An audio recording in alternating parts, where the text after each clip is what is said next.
Mwananchi mmoja kamuuliza Waziri Mkuu Mwigulu Nchemba swali zito. Sasa sitaki kukuchosha na we usinichoshe sana mimi. Sitaki kukupotezea muda na we usinipotezee sana mimi muda. Hebu twende moja kwa moja live tukamuone huyu mwananchi aliyemuuliza Waziri Mkuu Mwigulu Nchemba swali zito. Kura chuma hicho. Kwa jina naitwa Adriano Amos, mimi ni Mfipa kutoka Rukwa.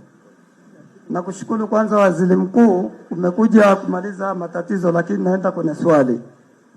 Swali langu ni kwamba Waziri Mkuu, na hapa nimeshika 2000 na zawadi yako. Swali langu ni kwamba ni lini serikali itamaliza tatizo ambalo linachukua miaka 40? Tutakuja yaani naenda moja kwa moja.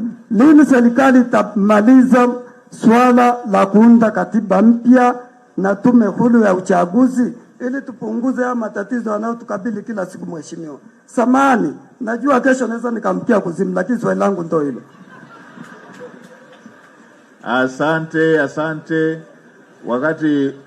Wakati unatembea ulikuwa unanesa nikawa na mashaka kama utakuja na swali la msingi. Umeleta swali la msingi sana. Na umesema ni lini? Kwa mujibu wa, kama umeisoma ilani, kwa mujibu wa ilani ya uchaguzi ya Chama cha Mapinduzi, swala la katiba mpya limewekwa kwenye ilani ya 2025-2030. Lakini la pili, umeeleza mahususi kwamba ni lini.